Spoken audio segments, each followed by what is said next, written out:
Okay, so hello and welcome. My name is Melissa Galais. I'm a Student Success Program Coordinator here at UAGC and your host for this session, Leading Innovation Through Shared Purpose and Strategic Alignment.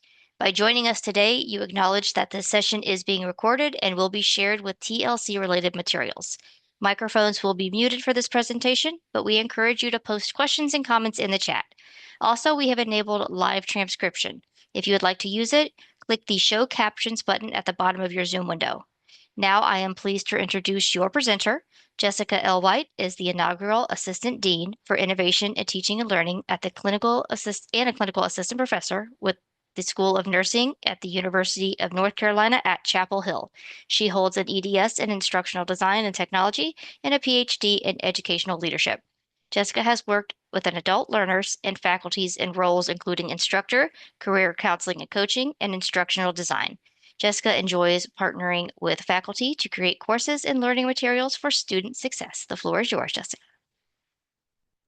Thank you, Melissa, and hello, everybody. Happy to have you joining us today.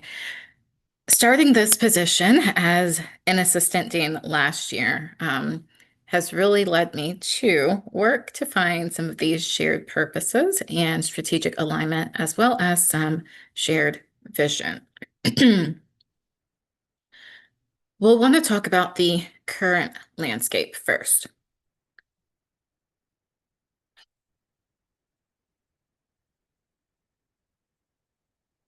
Melissa. So where are we today? 2025, things are changing rapidly, changing every single day. I don't know about you all, but every morning I get another edition of the Chronicle of Higher Education or something from Higher Ed Insider, and it is literally something every single day. We're managing technological disruption with AI. We have evolving student needs as the undergrads that are coming to us are our COVID generation students, and we are doing a lot more with less as we lose budget resources. And at the same time, a lot of our faculty, they are really tired. And things that really seemed innovative and futuristic a few years ago now are kind of just a thing that we check off the list because we have to do it. What I am seeing right now is that we don't necessarily need more initiatives. What we do need is better leadership that helps everyone see how their work, regardless of level of career or department that they work in, how it connects to something larger and meaningful, which is how we can lead innovation with a shared purpose. Before we go on, I would like to know kind of who's in the room. Are you an instructional designer, faculty, educational developer? There are a myriad of job titles in the L&D T&L industry, but I'd like to know who's in the room, one, so job title, and what you would consider your biggest leadership challenge at the moment when it comes to driving innovation. And I'll give you some examples. The four biggest ones that I am dealing with are getting buy-ins from stakeholders, aligning competing priorities, sustaining momentum beyond the original launch, and breaking down silos across departments. So I'll give you all about 2 minutes to drop in the chat job title and what is really challenging you right now when it comes to driving innovation.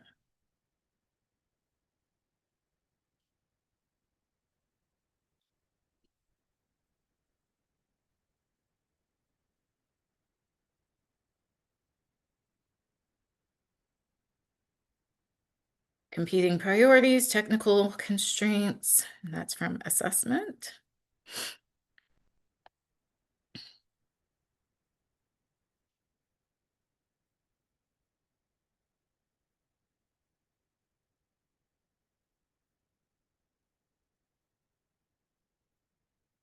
What other challenges are you all facing when it comes to being innovative, but keeping things moving?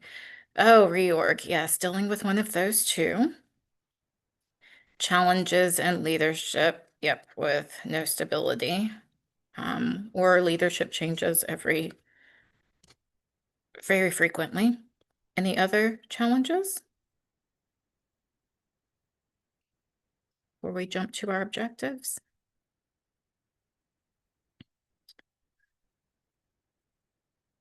Okay, prioritizing things of others to move the needle forward while encouraging a culture of thinking big, independent of historical hurdles. Okay, awesome. All of those are definitely challenges that hopefully as we move through today's presentation, we'll be able to take some action on.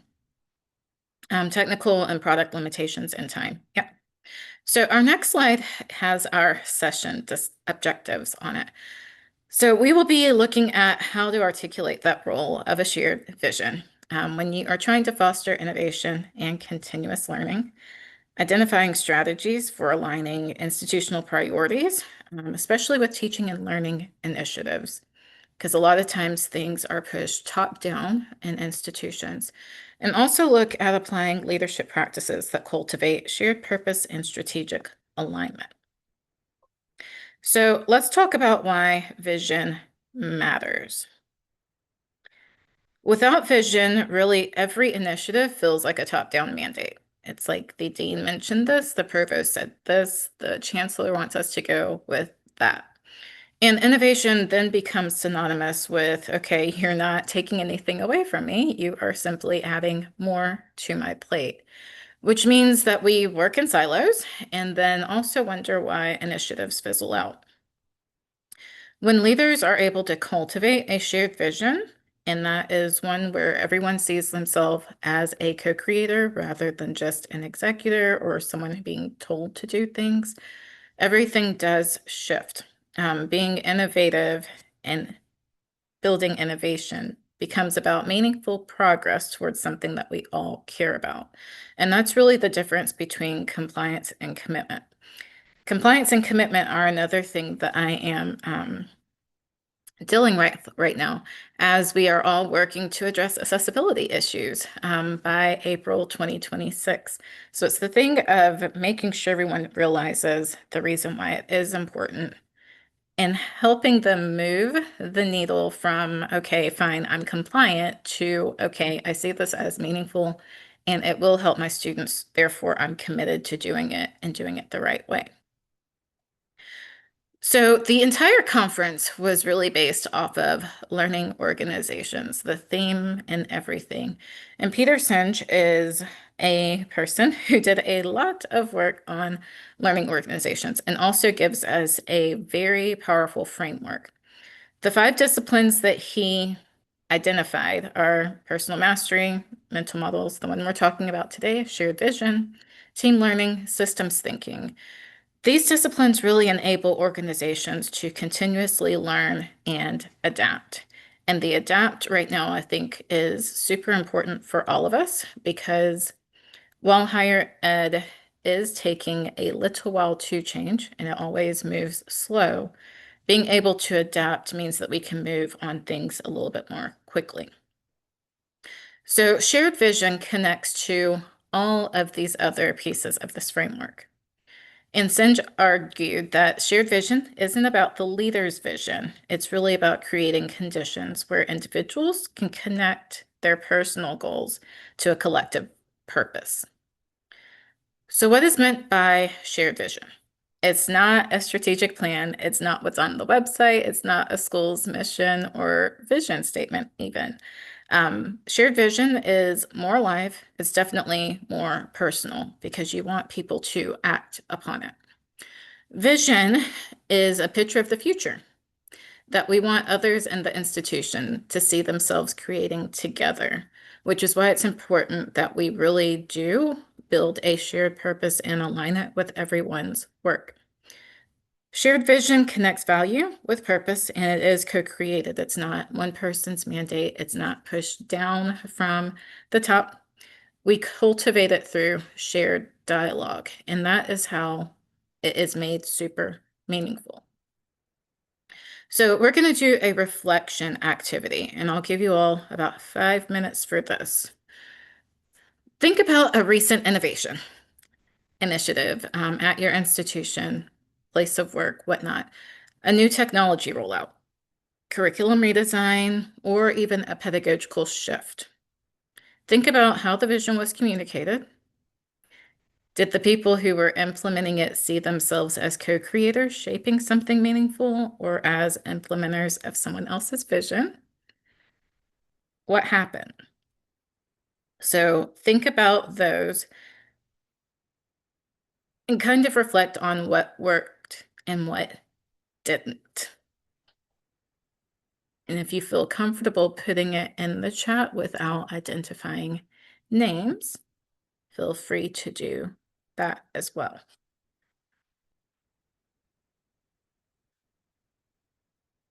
Again, I'll give you all a few minutes to kind of reflect on this.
Another minute or two. And again, feel free to put your reflection in the chat. Kind of what was the initiative, whether or not it was successful, if you feel comfortable sharing.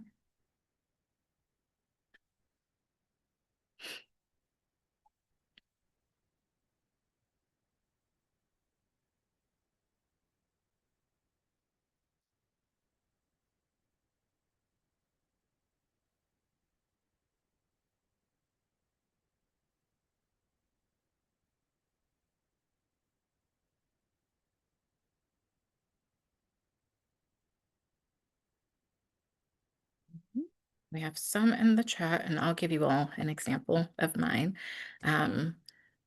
People introducing aims and experimentation instead of traditional goal setting, coming out of the blue. And no one really understood the groundwork, which is super important.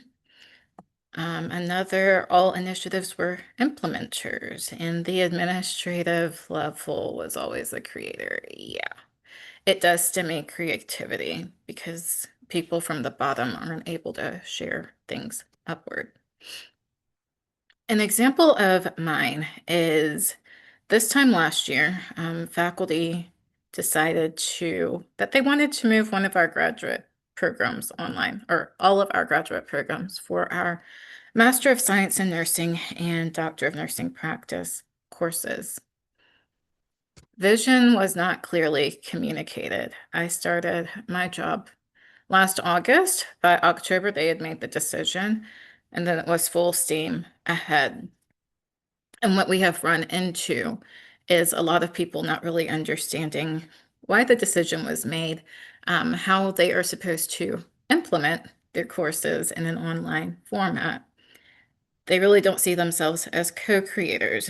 And as a result, what I've asked to do is kind of push back a little bit on the timeline, just because the timeline has been a bit arbitrary, and help them get that or help obtain the buy-in. That way people can see the big picture because even that has not been explained to them. And that, I believe, is what leads us to our next part, which is the alignment challenge. there's a translation gap between institutional vision, strategic priorities, departmental initiatives, and individual practice. And there is a way to connect these to where they really feel more cohesive rather than chaotic or even just super individualized. But this is also where it's challenging to be in a leadership role. Even when we have a compelling vision, there's still a gap between what we aspire to and what happens daily. Most of us set these super high goals, but sometimes on the daily, we have to bring them down to really meet where we need to be. While vision lives at the institutional level, it is our personal and internal strategies that really direct its success or not. Departments create initiatives, and then our individual faculty are the ones who show up every day trying to do the work, trying to push these things forward. And a lot of time there is a disconnect. Faculty are often, as I mentioned with my example, moving online. They are often told to implement different things without really understanding how it relates to a larger goal of maybe increased enrollment. Or a big thing with us right now is we are displaced. Our building is under construction. So what is the purpose behind it? Giving people the reason behind things really helps them better understand it and helping them relate it to their own goals.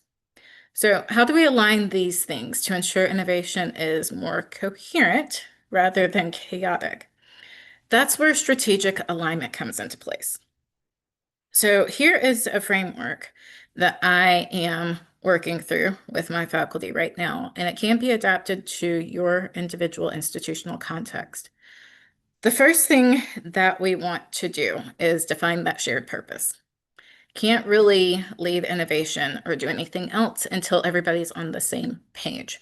And it really needs to be done concretely, not abstractly, not thinking in shapes and boxes and colors, but really putting words to paper and making it defined.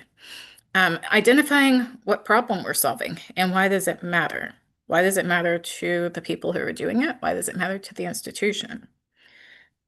The next is aligning initiatives to priorities. So determining what connects this work to our vision and being really explicit with those connections.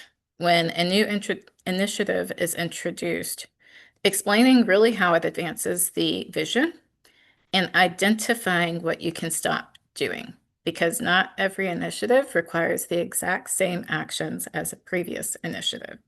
So alignment and being innovative isn't about layering things continually on top of one another and just adding to everyone's workload.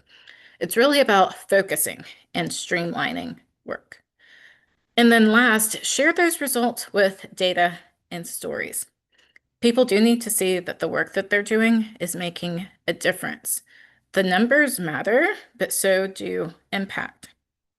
I'm leading a session next week, and this will be the framework that I use to kind of help bring the faculty together. That way we are able to really create a cohesive vision, and then they know why when I'm asking different things with regards to course design, I'm asking those things, and then determining what works and what hasn't worked. So, question for you all. I see something in the chat. Yes, the why is so helpful to understand. It so is.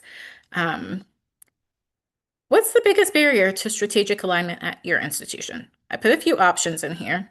Maybe it's one of these, maybe it's something else. Take a minute to kind of put what you think is one of the biggest barriers to strategic alignment at your institution. Is it a lack of clear vision, too many competing initiatives, poor cross-departmental communication, insufficient resources, resistance to change?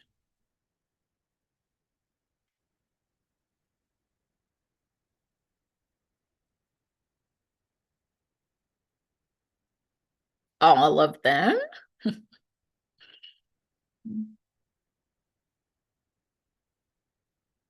Anybody focusing on just one of these barriers by chance?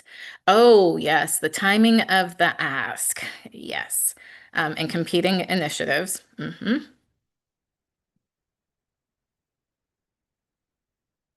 Any other barriers that you all would like to share?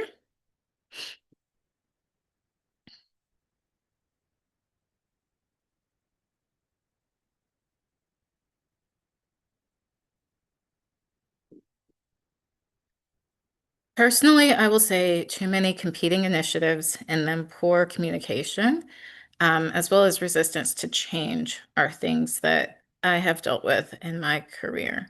Um, Having started this position as an assistant dean and coming in when we do have these accessibility mandates, I realized that some of the things that I wanted to do with my creativity, I needed to pull back on. So, like the two biggest things that we are focusing on initiative wise our accessibility, because that is school wide, but then the online transition, because as Joanna mentioned here, personal capacity.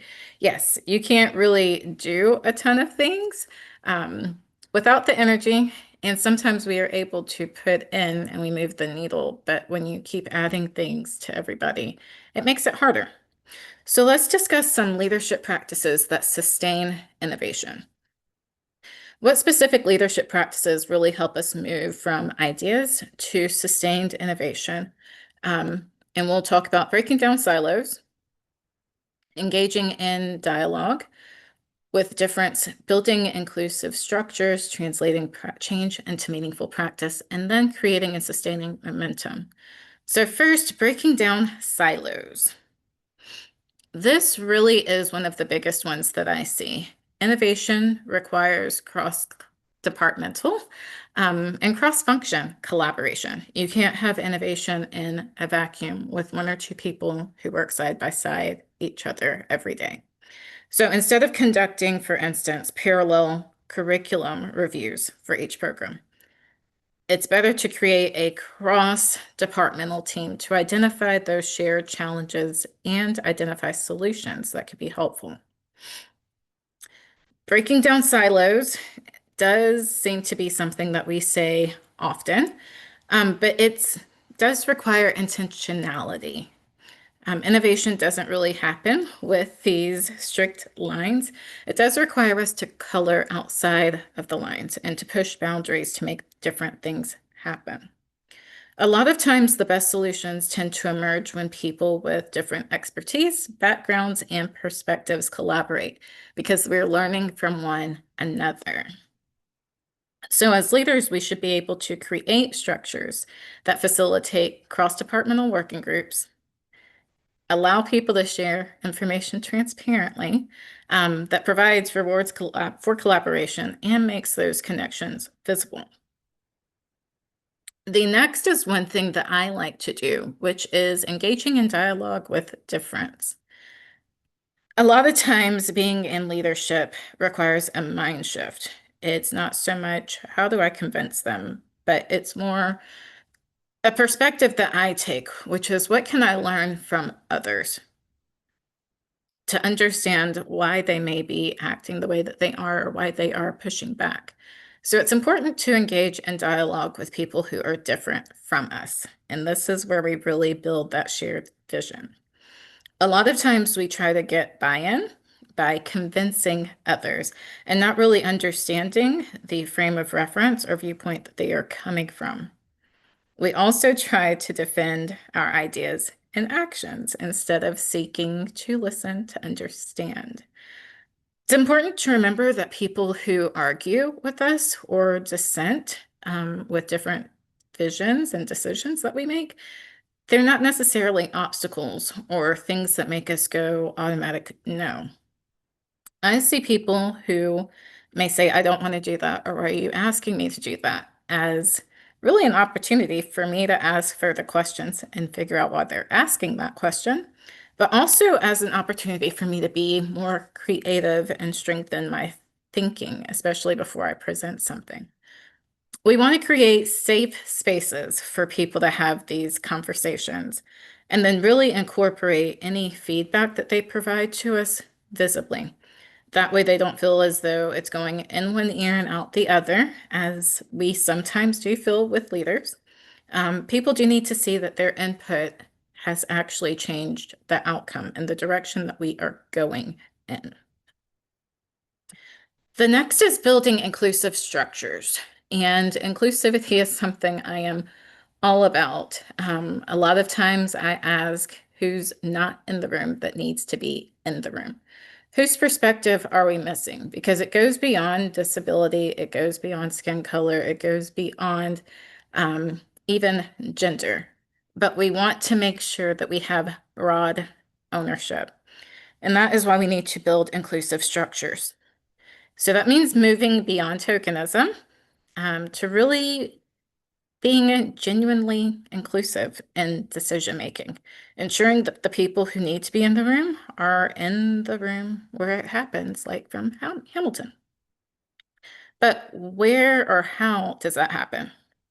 Distributed leadership models with authority, they're not just top down. You need clear processes for decision making. That way people know when a decision is made, how it was made, who are the people who made the decision. You also need multiple pathways for input. Not everybody does well in large meetings. I know I don't, depending on who is in the room, will sometimes determine whether or not I speak up.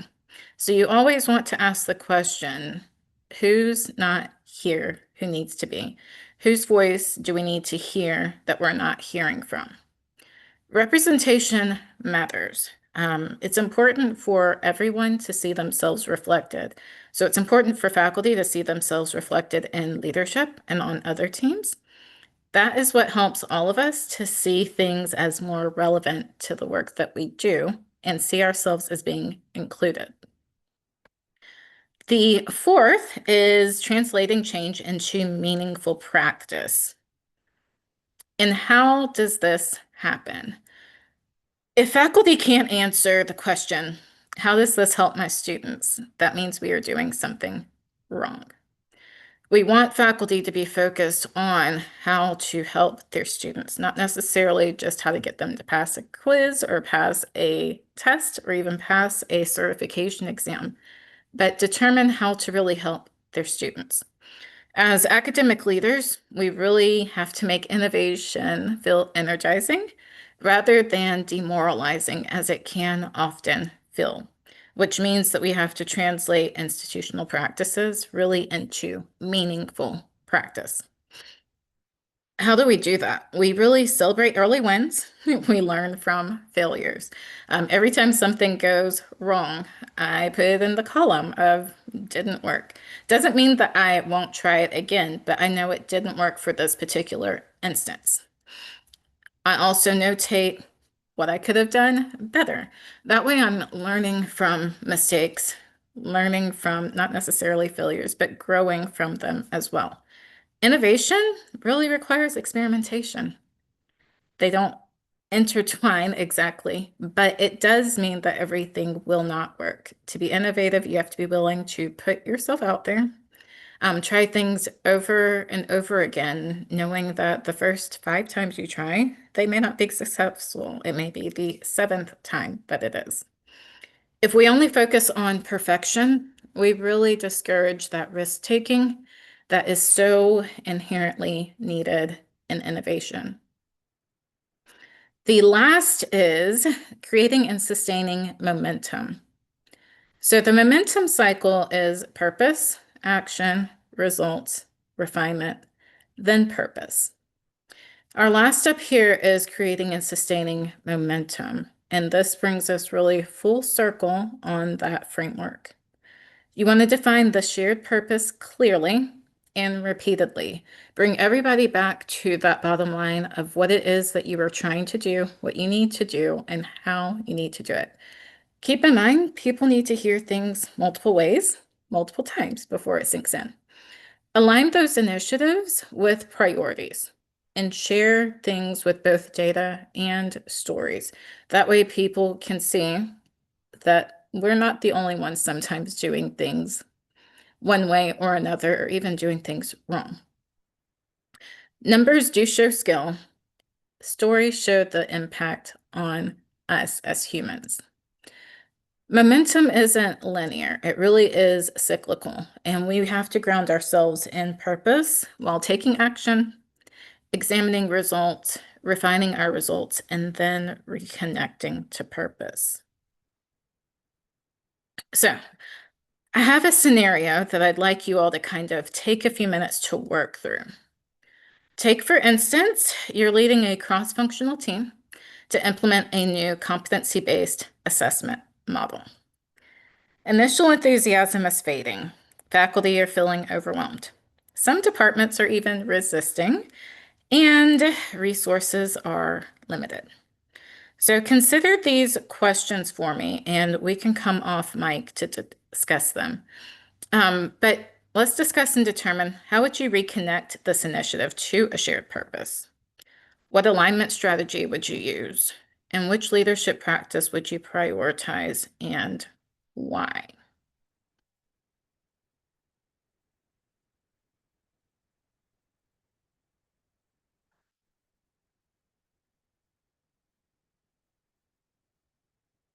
So again, you can come off mic or add responses to any of the three questions in the chat. I think at this point you need to redirect how competency-based assessment will help students Yes, agreed. Mhm. and get everyone back onto that shared purpose for benefiting students. Yep. Pilot the model with a select few who are engaged. Yes, sometimes that is helpful because then you're able to get buy-in from people at the same level because they've already tried it and are successful with it.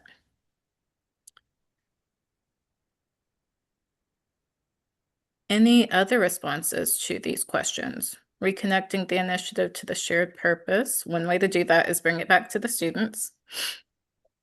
What alignment strategy to use? And then which leadership practice to prioritize? It's probably time to have some dialogue to kind of get everyone back at a starting point. And maybe take it one step at a time. Like, let's pick one assessment that each program could look at to test as a competency-based assessment. Then you're not like, you're reframing it so you're not as overwhelmed perhaps and thinking I have to repurpose my entire assessment content into competency-based model. Absolutely. Taking it back and kind of asking the question, how do we eat an elephant? Which is one bite at a time and taking those small steps. And that is one thing I'm doing even with my faculty is, yes, we're changing things, but we're not changing things all at once. So let's pick one assessment that we can change. That's it. I saw in the chat, dialogue is important because sometimes we wait until we're too far down the road in planning before having dialogues, and that is key. Another is taking a step back and reflecting with the group on why we're doing it and what barriers we're facing. Yes, definitely. Sometimes those reset conversations are needed. Any other? Rochelle, it looks like you have your hand up. Yeah, I would just want to say, in the spirit of care at our university, I'd want to rewind back a bit just to understand the terminology of overwhelmed. We all have different degrees of feeling overwhelmed, but are there truly things that, from a leadership standpoint, we should look at and dissect to support what's going on, because we know that in an arena of change, we're naturally going to continue to need to ask to derive, future initiatives. And so I think we just kind of have to look at that foundational piece to ask, how can we perhaps remedy some of that before we continue to engage? I agree. And not only continue to engage, but continue to ask and mandate for change or adding things on. Yes, thank you for that. Joanna? I work from it, looking at incoming courses from a transfer lens and from a prior learning lens, not from in the classroom. I usually come from the outside world in looking at it. And like alignment strategy, I think of is how does showing the competency, if you were looking at that employee, how are they showing that competency in their daily work versus taking a test or writing a paper or how, like that's how we're trying to reframe it is how are they showing that in the work they already do on a day-to-day basis to give them Agreed. credit for it versus how do they check a box on a test or a, talk about a concept in a paper? How can we do it differently? And we are kind of doing that in our prior learning program right now. We're going through a program evaluation of what are we missing. And so like Mhm. we're kind of hitting that as not everything is able to be shown in a test or in an essay. So how can they show that they know this learning differently? Absolutely. And that's what is at the forefront of competency-based education. Not so much being able to answer it on a test or through an essay, but demonstrating specific behaviors. So let's talk about how maybe a leadership practice we could incorporate is shifting our mindsets. So these different mindsets really underlie everything we've discussed so far.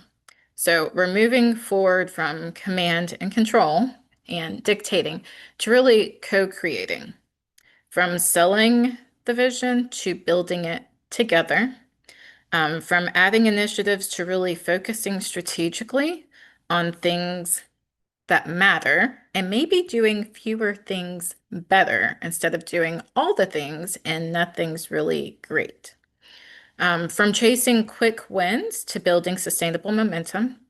And then also from seeing leaders as having all the answers to seeing leaders as cultivators who really create the conditions for innovation to flourish. I will not lie, shifting mindsets, especially in a leadership role, it's not easy. It takes time, it takes practice. And the biggest thing is that it does require us to give up some of that control and embrace uncertainty. But that's really what we have to have if we want innovation that lasts. So, we've talked about a lot of different things today. I'd like to see what you want to take back as your action plan. So based on today's session, identify one leadership practice that you'd like to implement in the next month. Think about what it is that you'll do, why it matters for your context, because all of us work in different parts of the learning and development, teaching and learning space. Think about what support or resources you'll need and how you will know that it is working.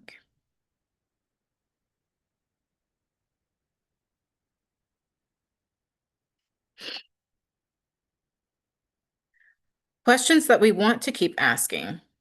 And the biggest one is at the top. I am always asking, who is missing in the room? So whose voices are missing from planning?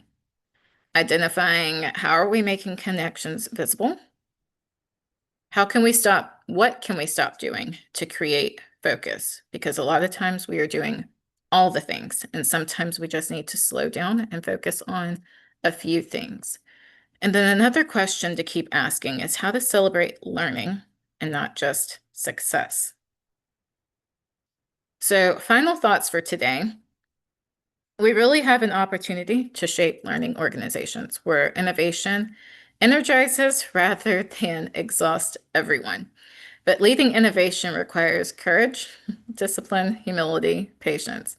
It's not easy, and we want to make people see themselves as co-creators of the future and not just people who implement different mandates.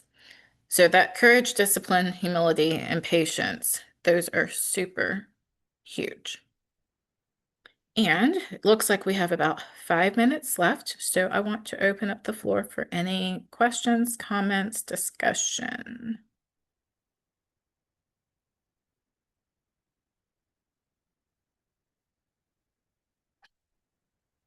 And feel free to add anything in the chat or come off mute if you would like. Can you go back a couple slides to the things you want us to think about? Yes. Melissa, can you go back to 3? There we go. Thank you. One more back, Melissa. There we go.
Any comments, things you would like to share regarding your action plan or questions about today's topic? Thinking about this side, and I'll share what I'm thinking, which can be scary. So my job is real it's about performance analytics for our student goals at UAGC, which are retention, completion, and value. And my team really is responsible for digging into that data and helping people also understand the findings. What do we understand about our performance? And sometimes it's hard to get people to engage in that conversation. And so lately I've been thinking about how do I get that engagement? Because it's a journey that I want to take with everyone and not just by myself. Um, so maybe I need to test bringing people along on my journey that I use to explore the information. So it's not like, hey, I did this, here it is, what do you think? But like trying to get people connected to what I'm doing more frequently in small chunks. I don't know. No, I agree. Bringing people alongside helps because it's not something that just you did and now I want you to check my work, so to speak. It's all of us collaborating and working together to get those results. Yeah. And Dr. Rochelle Robinson Levant in the chat said she's happy to share that journey with you. Joanna added in the chat that as she moves into the next phase of a project, she realizes that they did not explain the baseline or the why in the project. So very important. Need to pause and reestablish so that as we enter the next phase, people involved have a better understanding of why we asked them to be in the room and why we value their voice. Absolutely. Love that. I always try to bring it back to the why. Why are we here? And then who are we doing it for? Because the work that we do is all for our students. Thank you all for your time and attention and engagement today. I really appreciate it. Feel free to reach out with any questions or anything. Have another session later this afternoon. And then if any of you all are attending OLC in 2 weeks, I'll be presenting there as well. But nice to see you all. And thank you for your time today. Thank you.